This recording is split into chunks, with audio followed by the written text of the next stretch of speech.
Beginning December 4th, a huge number of workers at Shenzhen Yili Shung Technology company went on strike. The protest lasted for a week. Authorities dispatched a large number of police officers to disperse the crowds. The trigger for the strike was a reduction in orders. Yili Shung recently stated that starting in November this year until March 2026, they would cut all overtime, which resulted in workers' wages dropping below the minimum wage set by Shenzhen. On December 11th, a source told reporters that the strike was still ongoing. Yili Shung plans to shift a significant portion of its production capacity to Vietnam, where labor costs are lower. This caused the cancellation of overtime at local factories, and workers' incomes were sharply reduced. Employees believed that this was a disguised form of layoffs, which led to over 1,000 workers going on strike. Their primary demand was compensation, with overtime being a secondary concern. A blogger who had been tracking protests in China uploaded a video on X. They wrote that as of noon on December 10th, despite immense pressure from all sides, the workers' resistance at Yili Shung was still ongoing. The blogger noted that in a supplementary notice on attendance management released by Yili Shung on December 8th, it stated employees absent for more than 3 consecutive days, or who accumulate 4 days of absences, or are formally warned 3 times within a year for violating HR policies, will be considered as voluntarily resigning and will not receive any compensation.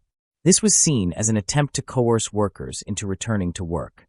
After the statement was released, some employees returned to work due to financial pressures, but many continued the strike on December 9th, gathering near the factory gate to protest. Workers disclosed that authorities deployed huge numbers of police officers that day to forcibly scatter the crowds. They beat employees and arrested several of them right on the spot. That night, thousands of furious workers surrounded the factory gates, chanting, "Let them go," demanding the immediate release of their arrested colleagues. Following a long standoff, authorities finally released the detained individuals, and the protesting crowd slowly dispersed. According to the blogger's earlier reports, the spark for this massive strike was a notice issued by Yili Shung on December 3rd. The notice stated that due to soft overseas demand, core customer orders had dropped by about 20%, and the company decided to keep a 5-day, 8-hour work schedule for the next few months with no overtime planned.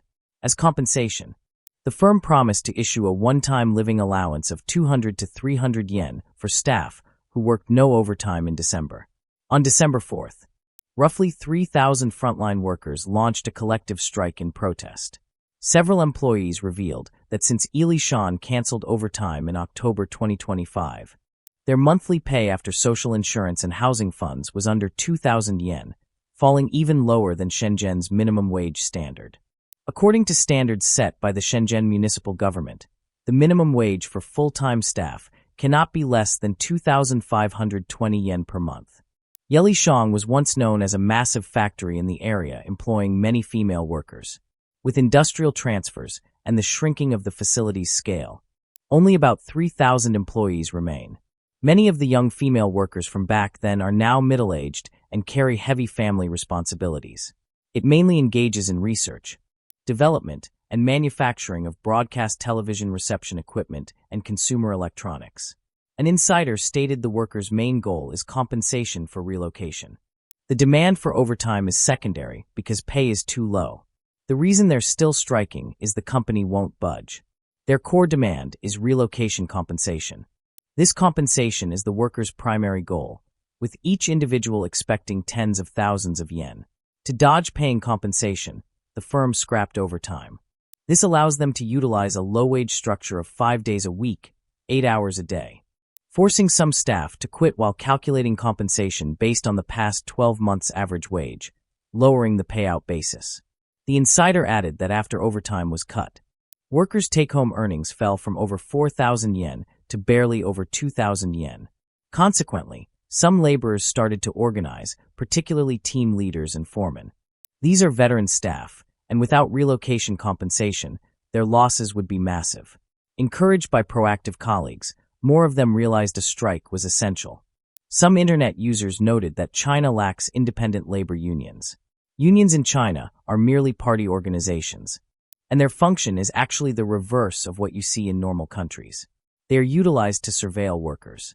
This directly results in Chinese protesters being unable to build organizations, openly debate strategies, or establish stable, ongoing action networks. Even basic communication tools like WeChat groups face the danger of being monitored and shut down. Given these conditions, collective worker action is frequently forced to be fragmented, with demands that cannot even be unified.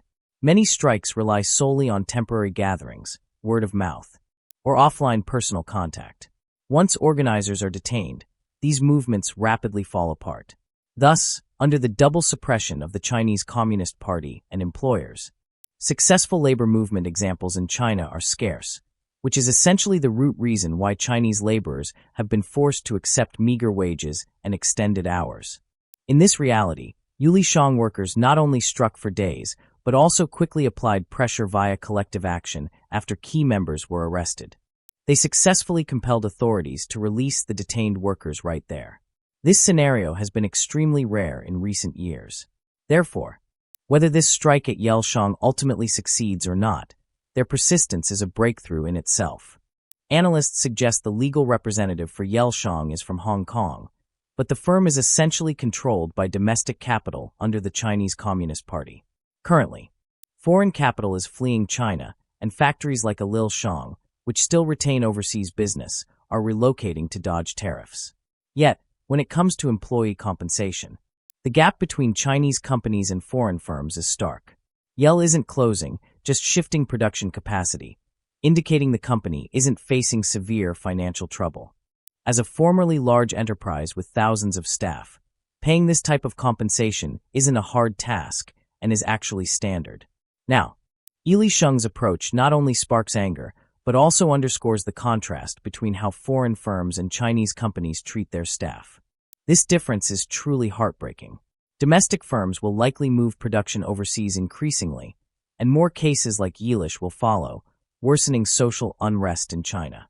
With China's economy remaining sluggish in early December 2025, multiple worker protests have broken out across China, with unpaid wages being the primary trigger. Notably, half of these events occurred in Guangdong Province, China's most economically developed region. Here is a summary of the incidents. From December 1st to 9th, employees at Guangzhou Seagull Residential Industrial Company struck for 9 straight days, protesting the factory's relocation without compensation. Between December 6th and 8th, the owner of Hube Hanchan Miao Textile Company vanished, leaving workers unpaid for 4 months, sparking ongoing protests that even blocked traffic. From December 6th to 10th, the owner of Hube Hanchan Weishang Apparel also fled, leaving staff unpaid. In response, they occupied the factory to stop the company from secretly shipping goods. On December 8th, workers at Guangdong Shenzhen Yili Glasses Company protested after being laid off without any compensation, with some even taking to the streets to demonstrate. On December 9th, the owner of Guangdong Shenzhen Wei Fuong Communications Technology Company ran off, owing workers 4 months of pay. On December 10th, workers at Guangdong Shenzhen Xinga Opto Electronic Technology Company launched another round of protests after negotiations collapsed. On December 10th, employees at Jiangyi Jian Taihamaung Environmental Company struck due to unpaid wages and missed social security payments, while the company announced a holiday until month's end. The strike caused a blockade of the factory gates. Netizens noted that most of the above strikes were sparked by unpaid wages, with several bosses having already fled and their whereabouts unknown. As the year ends, workers are urged to remain vigilant against bosses who might disappear. Beyond the manufacturing sector, a financial crisis exploded at year's end. Recently, multiple financial products from Judy Financial Assets Exchange Center defaulted, involving funding of over 20 billion yen, impacting nearly 10,000 people. Notably, Judyong Financial Assets Exchange Center has a state-owned background, and the defaulting firm, Xiang Yuan Holdings, held an AA+ corporate credit rating. Their products offered a low 4% return. Despite these high-quality conditions, the default happened, reaching record failure levels. The default incident in Jiang continued to escalate.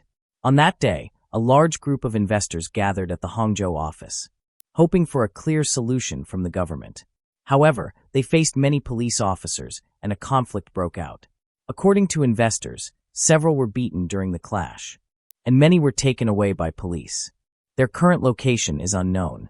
The crisis stemmed from failed payments that blew up in late November with large-scale cross-city protests within just 2 weeks. Beginning December 5th, investors traveled to various spots, including the Shenzhen city government and Jiang provincial government, hoping to recoup their investments, but received no clear answers. One protester representative expressed helplessness, stating, "It's been 2 weeks, and we haven't seen any effective feedback." The government didn't make a full announcement when state capital exited in 2024, nor did they provide a way for ordinary investors to exit. We're trapped in this situation, and the only exit mechanism is for us to transfer the products to other unaware citizens. The exit of state capital mentioned is the core context for this explosion. The company involved in the default, Jiang Asset Operation Company, was formerly known as the Jiang Financial Assets Exchange Center. When established in 2013, it had a strong state-owned background, with founding shareholders including Guiying Hong and Jiang Provincial Financial Market Investment Company. This heavy state-owned endorsement built a 10-year foundation of trust with investors. However, in recent years, its shareholder structure has seen fundamental and secretive changes.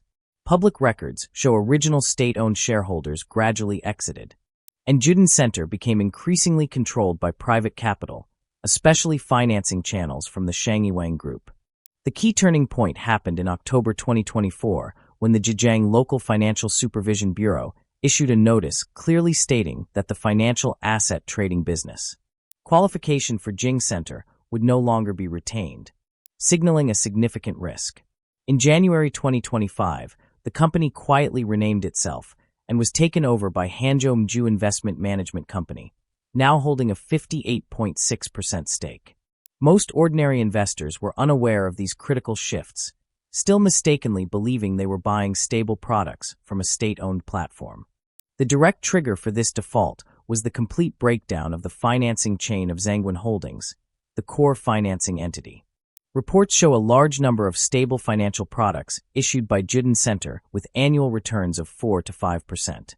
Analysts note the actual financing costs for Shenzhen Holdings were extremely high, possibly reaching 8 to 9%, with huge interest rate spreads and risks that were packaged and concealed.